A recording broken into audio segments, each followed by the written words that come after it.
So hello everyone. So today I'm going to talk about my final presentation about n-body simulation for galaxies. So I will first introduction for these these two things. One is the Bernard tree algorithm, and another thing is galaxy models to determine the initial conditions such as the position or the velocity. And then I will talk about which setup I use in the simulation and also some benchmark tests. And I will talk about some difficulty when I make these codes. And the last part, I will show my result about something like the particle distribution of the galaxy and the evolution of the galaxy. Then it is the conclusion. So this is my schedule. These things are what I do before. So in April I submit a proposal, and at that time I say I want to try to make a smooth particle hydrodynamic simulation. So to do that, I first need to do is to make the n-body simulation, because the SPH simulation is a particle-based simulation, so it involves the n-body simulation part. Therefore, we need to complete it first. Then we add some SPH equation into the simulation. And in May, I learned some basics for C++ and also the CUDA codes, and the knowledge behind the Bernard algorithm and also some galaxy model. Then I write some basic function in the mid-May, and I write some parts like the file input output and also the tree method, which is the Bernard algorithm and an iterator. And in the last of the May, I write a renderer, because we want to render the picture of our simulation result and also do the GPU versions code. And then I write the Monte Carlo sampler to generate some initial particles. Then I perform the simulation at the first week in June. And the future works, this is what I haven't done, because we have to do lots in order to perform the SPH calculation. What I haven't completed is the MPI implementation, because in this simulation I use one core CPU or use the GPU. I didn't use multi-core. And another important thing is I need to complete the KD tree algorithm, because in SPH simulation we need to find the neighbor particles, and to find the neighbor particles in each step it is very difficult thing, because you need to go through the n squared steps to find the neighbor particles in the whole space. So we need to use this KD tree to find the neighborhood, and this algorithm we need to write it, so we still have some time to complete it, and also add some SPH calculation. So in this presentation I will show my n-body result for the galaxies. So for n-body simulation, we just use many particles to simulate something like galaxy evolution. And this is the disk galaxy I found on YouTube. This is other people's do. And also the large scale structure simulation. We can also use n-body simulation to study for this. And the complexity to calculate the gravity in each step is proportional to the n squared, and n is the number of your particles, because you need to calculate all the gravity for each particles, and here we have n squared because you have two particles and pair n squared pair to calculate. And if you know the gravity is relative because the gravity experienced by you is opposite of the same gravity experienced by the partner particles. So maybe your complexity can reduce to half of the n squared, but it's still n squared. And some algorithms such as Bernstein tree algorithm can approximate the force. They just regard the particles far enough and regard it as a big particle, and you use its center of mass to calculate the gravity. Therefore, the complexity can reduce to n log n, and this is a significant improvement for your n-body simulation. And here comes the Bernstein tree, and in this algorithm, we need to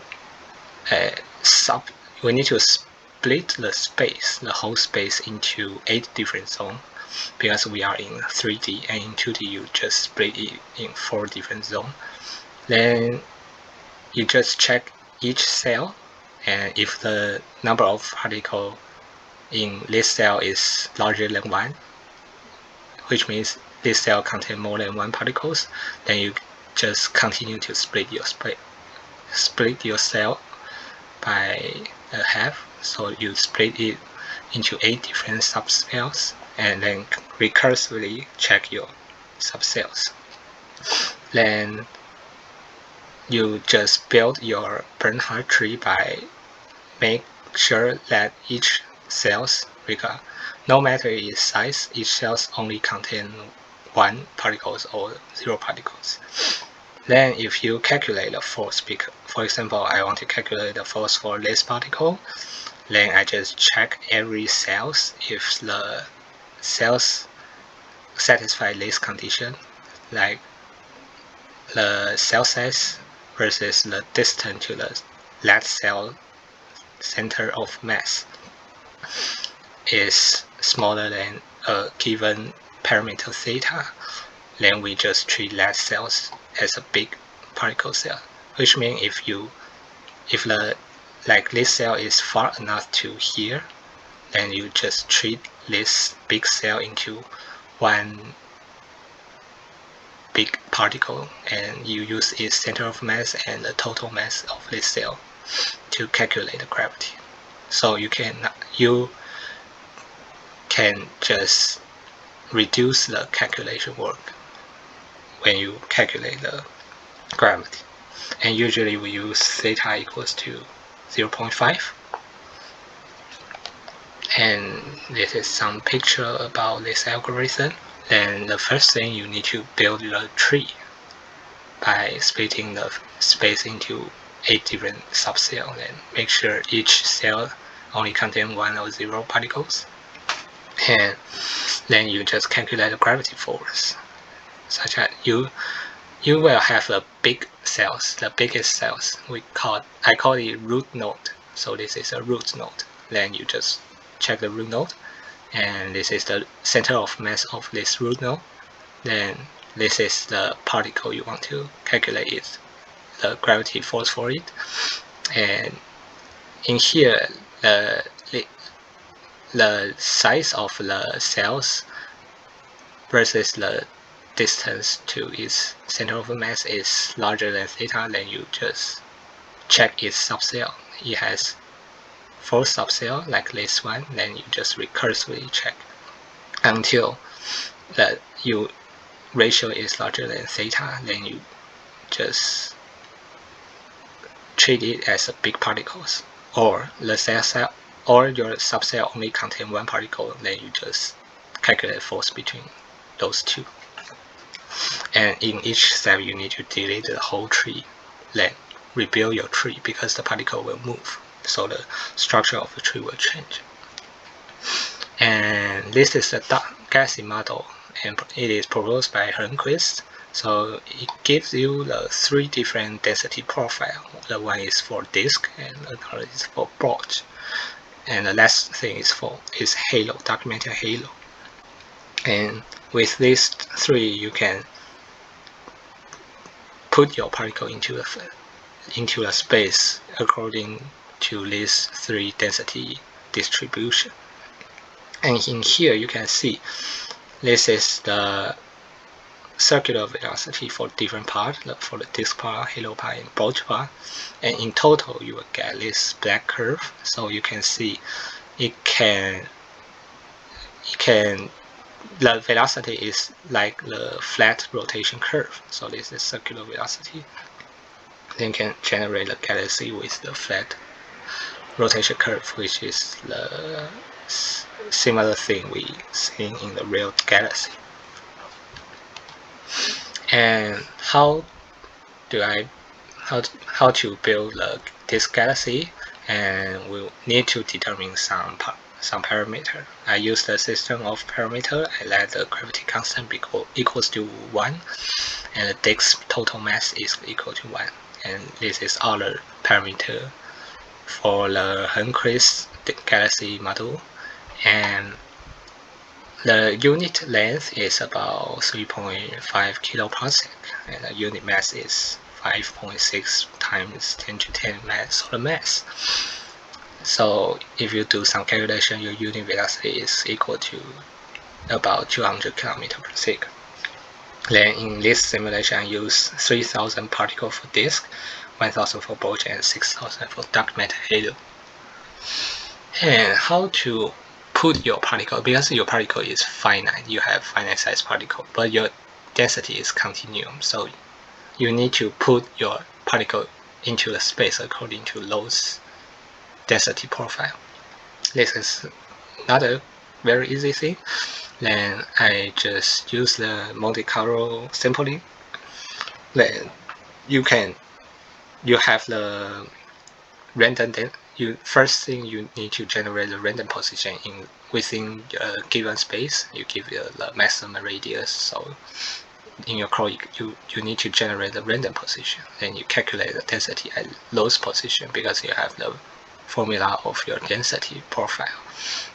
And then what you can do is you need to get the probability at that point. The probability at that point that determine whether we can put this particle into our space. So you have in this part, you just calculate the small space, that is the total space divided by the n particle, the number of your particles. So you have the mean small space, and then you just times it to your density and divide it by total mass because you know the total mass, then got the probability. But in here you may encounter one problem, is because your rho may be diverge at 0 at the original, because for the bulge the rho will become infinity at the center. So in here your probability may not be larger than 1, which is not good for MC sampling because your particle will not follow the density profile in the small radius. So I just change my probability to this one, and I just divide it by rho max. Rho max is determined by the maximum density in your space. So for the bulge, it may become infinity. So the rho max will be the density at small radius. You can give it small radius, then divide it, then you got the probability. Then you can put your particles. So the next part is how to build your Bernhardt tree. So in 3D I use arc tree because in 3D we need to divide the space into 8 different spaces. Then just I mentioned before, you use that formula to determine whether you can use the approximation for gravity calculation. And also you need to rebuild your tree in every steps. But this is not very difficult work because for n equals to 10,000, I just use 4 milliseconds for each step by single core of the CPU to rebuild the whole tree. But it is challenging to make the GPU version of the tree because it is recursively called the function itself, and this is not very good for the GPU to calculate such less thing. So I only do the CPU version of the tree method. And this is a result of my tree method. You can see the cells of the Bernhardt tree, and it is rendered by OpenGL. And you can see here we have many of cells, and for each cells, the denser part will have more cells in our Bernhardt tree, and the lower density part will have the big cells. Then you can calculate the force. So we have the position of each particles, we have the method to calculate gravity, and the next thing we need to determine is the initial velocity for each particles.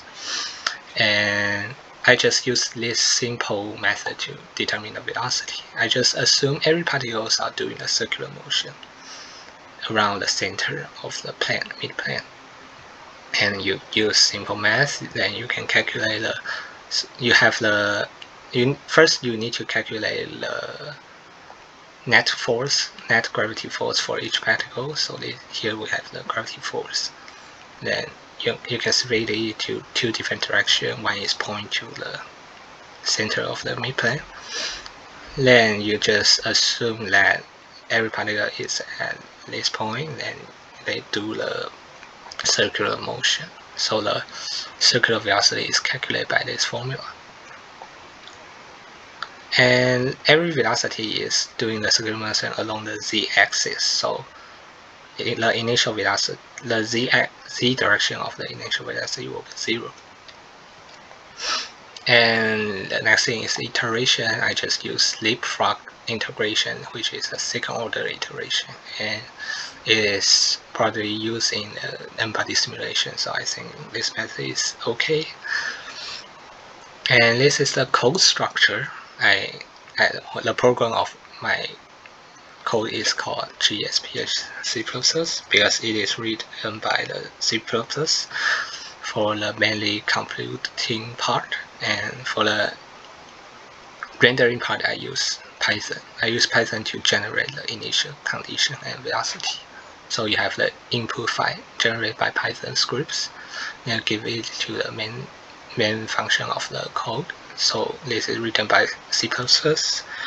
Then you can calculate all the steps with very fast speed.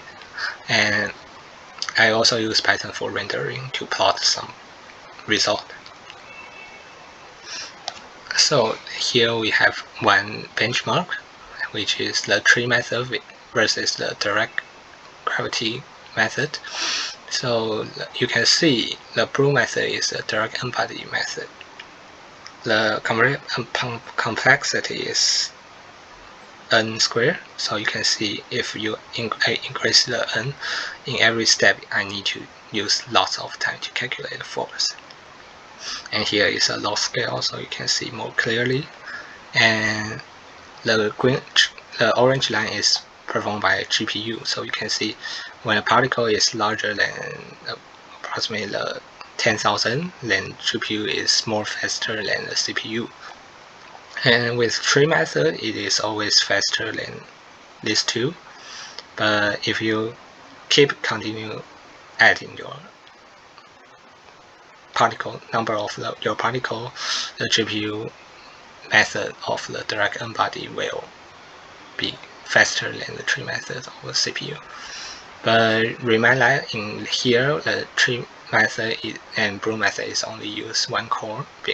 So if you have like something like 100 of the cores, you may be speed up by 100 times. And this is the NC sampling result. So this is a theoretically density profile. And I use NC sampling to put this particle. So you can see this is the circular velocity. Then the disk has the, so you can see the total velocity, total circular velocity has a flat curve when you across this radius. And here we have the accumulate mass for 3 different parts. And for the halo part, you just see a curve. And here is the mass ratio. So in the low radius, the bulge is account for main part, and for the large radius, the halo account for the main part. And here we have here is the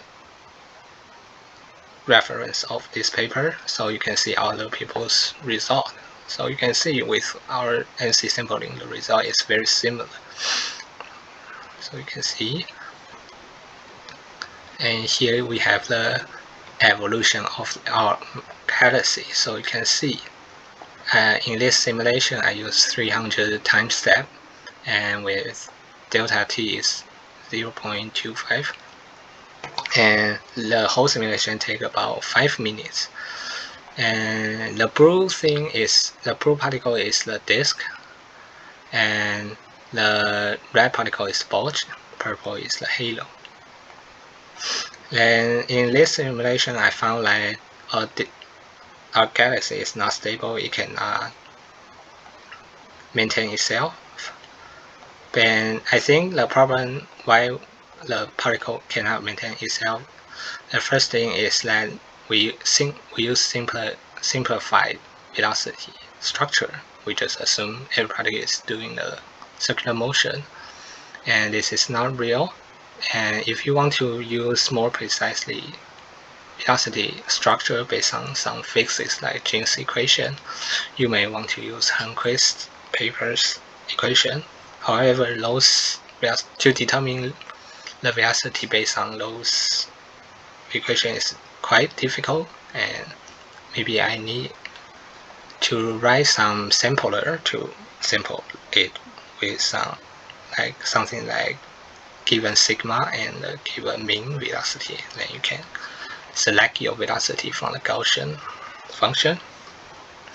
And for the halo part, because it is circular along the z-axis, and our halo and the bulge is the nearly spherical distribution, so it will collapse to the midplanes. So you can see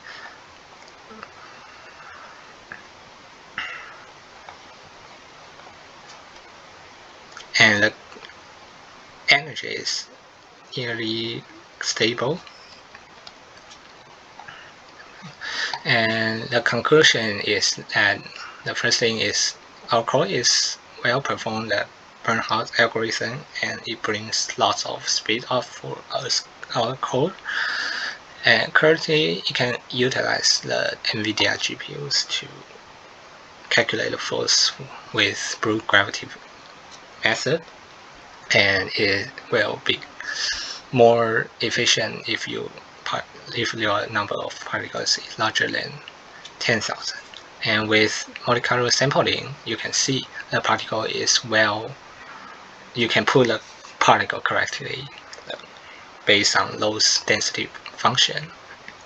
And the simple assumption of the initial velocity may cause the problem, because it may make our galaxy not very stable, because you need to,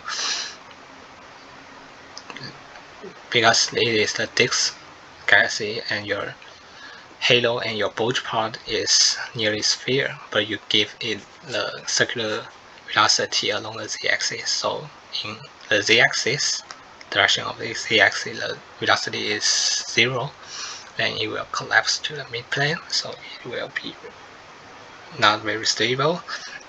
And if you want to use so the more complicated velocity structure is proposed by Hörnquist, and is based on Jeans and Poisson equation. And I think I will add it to my program in the future. So this is my topics. Thanks.